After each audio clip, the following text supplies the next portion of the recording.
ഏത് ഫോൺ വാങ്ങിക്കണം എന്നൊരുപാട് നേരം ചിന്തിച്ച് ആലോചിച്ച് നമ്മളൊരു തീരുമാനമെടുത്തു. ഐഫോൺ എയർ വാങ്ങിക്കാം. കാരണം ഈ ഫോൺ ആർക്കും വേണ്ടാത്തത് കൊണ്ട് ആപ്പിൾ ഇത് വളരെ വില കുറച്ച് ബെല്ലിൻ്റെ ഫോൺ പ്ലാനുകളുടെ കൂടെ $2 $3 ഒക്കെ എക്സ്ട്രാ കൊടുത്താൽ കിട്ടുന്ന വിധത്തിൽ വിൽക്കുന്നു. എനിക്കൊരു പുതിയ ഫോൺ വേണമായിരുന്നു.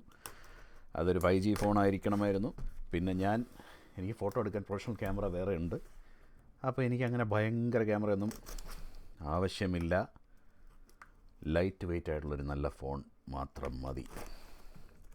കാരണം ഞാൻ ഫോൺ അപ്ഗ്രേഡ് ചെയ്തിട്ട് 8 വർഷമായി.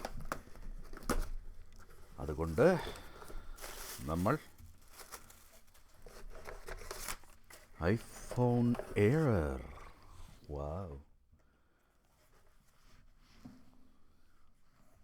ഇതാ നോക്കൂ, നീല കളറിൽ iPhone air. Designed by Apple in California. iPhone Air Sky Blue 256 gigabytes. Model A3260.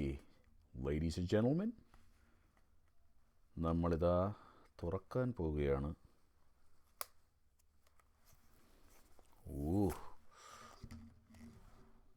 എവിടെ പരിപാടി അവതരിപ്പിച്ചാലും ഇതാണ് അവസ്ഥ. എന്ത് ചെയ്യും? കണ്ട, തുറക്കാം.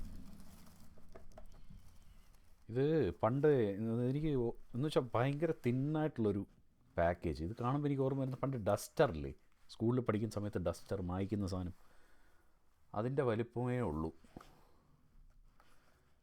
അതിൻ്റെ വലിപ്പം മാത്രമേ ഉള്ളൂ. പണ്ട് എന്തൊക്കെയായിരുന്നു ചാർജർ വരും. ഞാനിത് വിറ്റിട്ടുണ്ട് ഈ ഐഫോൺസ് കുറേ കാലം.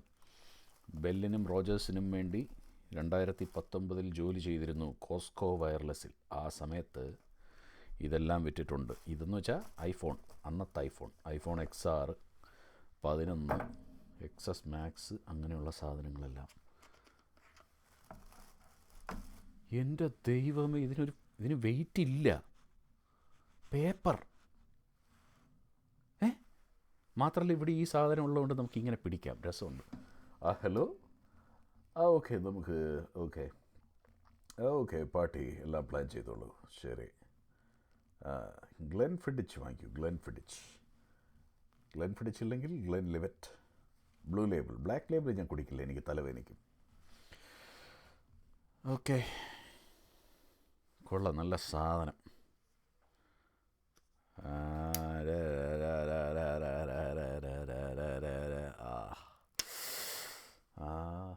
ആനന്ദം, പരമാനന്ദം. ഇതും പഴയ ഐഫോൺ 11 കയ്യിരിക്കുന്നത്. അതും കൂടെ ഒന്ന് കമ്പയർ ചെയ്ത് നോക്ക്.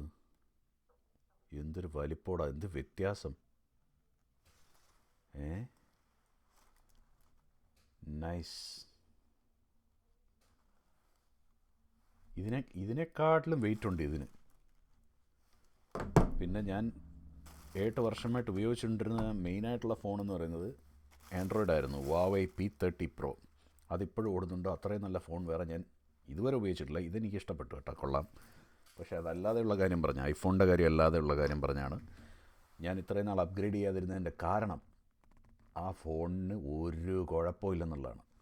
കഴിഞ്ഞൊരു 5-6 ദിവസമായിട്ട് ഞാൻ ചാർജ് ചെയ്യാതെ എൻ്റെ അവിടെ ഇട്ടിരുന്നതാണ്. ഇപ്പം ഞാൻ ചാർജിങ് കുത്തി 100 ആക്കി. പക്ഷേ അങ്ങനെ 5-6 ദിവസം ചാർജ് ചെയ്ത് ഇട്ടിരുന്നിട്ട് പോലും അതിൻ്റെ ബാറ്ററി 100-ൽ നിന്ന് ആകെ കുറഞ്ഞ് 62 ആയുള്ളൂ. അത് പഴയ നോക്കിയ 3310 സ്റ്റാൻഡേർഡ്സ് വെച്ചിട്ട് അത് മോശമാണെങ്കിലും ഇപ്പോഴത്തെ സ്റ്റാൻഡേർഡ്സ് വെച്ചിട്ട് ഇത്രയും പഴയൊരു ബാറ്ററി, 8 വർഷം പഴയൊരു ബാറ്ററി 100-ൽ നിന്ന് കുറഞ്ഞ് 62 ആയുള്ളൂ. 5-6 ദിവസം സ്റ്റാൻഡ് ബൈയിൽ കിടന്നിട്ട്. ഓക്കെ, അപ്പോൾ ആ ഫോണിൻ്റെ ക്വാളിറ്റി കൺട്രോൾ എന്ന് പറയുന്നത് അത്രയും കിടിലമാണ്. അതുകൊണ്ടാണ് അത് അത്രയും ലോങ് ലാസ്റ്റിംഗ് ആയിട്ട് നിന്നത്. ഇപ്പോൾ ഞാനത് മാറ്റേണ്ട സാഹചര്യം ഉണ്ടായതെന്ന് വെച്ചാൽ, അത് ഞാൻ ഇട്ട് വെച്ചിരുന്ന കേസ് കീറിപ്പോയി. എന്നിട്ട് ആ കേസ് അത് താഴെ വീണപ്പോൾ, കേസില്ലാതെ താഴെ വീണത് കാരണം സ്ക്രീനൊന്ന് പൊട്ടി. അതുകൊണ്ട് മാത്രം അപ്ഗ്രേഡ് ചെയ്തതാണ്. എൻ്റെ ഇടക്കാലത്ത് ഉപയോഗിക്കാൻ വേണ്ടി ഞാൻ വെച്ചിരുന്ന ബാക്കപ്പ് ഫോണാണ് ഈ ഐഫോൺ 11. ഇതാണ് പഴയ നമ്മുടെ P30 Pro. അവനും നല്ല വെയിറ്റുള്ള സാധനം തന്നെയാണ്. പക്ഷേ ഇതിൻ്റെ കേസ് എടുത്ത് കളഞ്ഞുണ്ടല്ലോ, കാണാൻ നല്ല രസമാണ്. ഈ താഴെയുള്ള സ്ക്രാച്ച് നമ്മൾ ഇഗ്നോർ ചെയ്താൽ നല്ല അടിപൊളി ഡിസൈനാണ് പഴയ P30 Proയുടെ. ഇനിയും ഞാനിത് ഉപയോഗിക്കും എന്തെങ്കിലും ആവശ്യത്തിന് ബാക്കപ്പിന്. അതുണ്ടോ, രണ്ടും ഏകദേശം ഒരേ സൈസാണ്. നല്ല സ്ക്രീനാണ്, ക്രഷ് ഉണ്ടാ, ഓക്കെ, ഏകദേശം ഒരേ സൈസാണ്. അടിപൊളി. അപ്പം ശരി, ഞാൻ വലിയ യൂട്യൂബറൊന്നും അല്ലാത്ത കാരണം ഇതൊരു കൂടിപ്പോയ ഒരു 50 പേര് കാണുമായിരിക്കും. ആ 50 പേർക്ക് എൻ്റെ നല്ല നമസ്കാരം, ആശംസകൾ. Live and let live Ramadan മാസ ആശംസകൾ നമ്മളുടെ മുസ്ലിം സഹോദരങ്ങൾക്ക്. മുസ്ലിം അല്ലാത്ത നമ്മളുടെ ബാക്കിയുള്ള സഹോദരങ്ങൾക്കെല്ലാം സാദാ ആശംസകൾ. അപ്പോൾ ശരി.